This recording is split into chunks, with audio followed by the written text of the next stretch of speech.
Well, it's been nearly 9 years since the attacks on the World Trade Center and the Pentagon. September 11th, 2001 is a day which for many has already been explained. Case closed. But there is a movement that's been picking up a lot of steam. Thousands of people who say the accounts given to the people by the government are flawed. Some even say false. Joining me from our New York studio is Jesse Richard, editor of tvnewslies.org.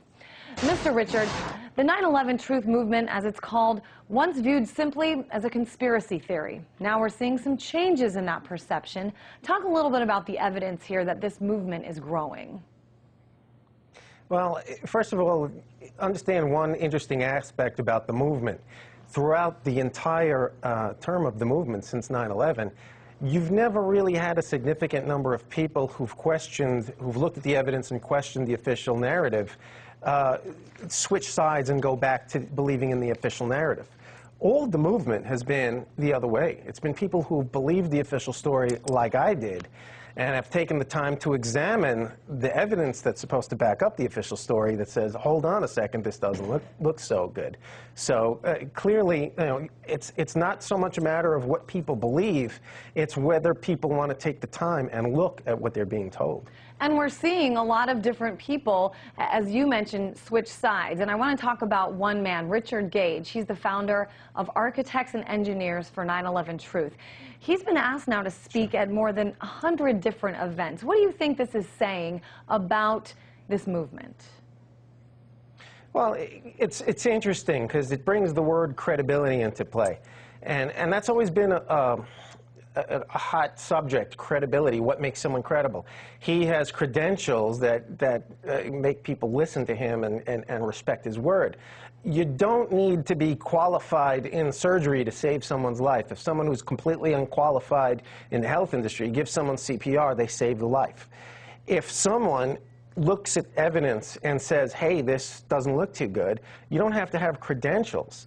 It's kind of sad that we have to wait around until highly accredited people join the party, so to speak. But it's great to have Richard along, and someone like that to lend their word to this very important subject. Let's talk about some of the perceptions here, some of the perceptions of people like you. Break it down, just kind of the nuts and bolts of what you actually either believe happened or what you think is missing from the story that we've gotten from the government.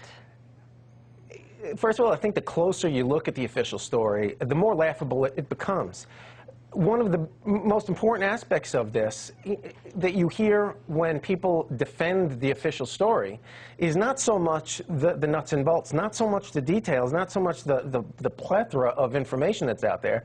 They stop you at the discussion. They say, don't even consider that someone would do this to their own country. Well, take a closer look at the cabal that runs this country and that was especially running the country during the neocon years. We're talking about people that wrote about needing a new Pearl Harbor, that changed a lot of national security procedures during that period in order to, some might say, make it easier for just such an event to happen.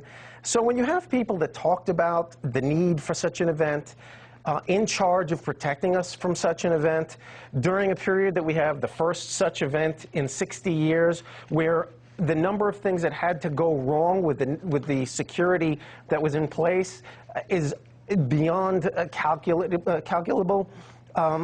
You're talking about a very common sense concern to suspect these people. These people acted suspicious before, during, and after the behavior of the president's entourage during the day of the attack.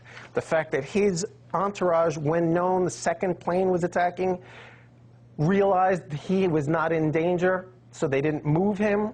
Now remember, we were told that we didn't know the scope of an attack. If we didn't know the scope of an attack, the Secret Service is supposed to jump on it and protect the president. Well, they clearly acted like they knew nothing was up.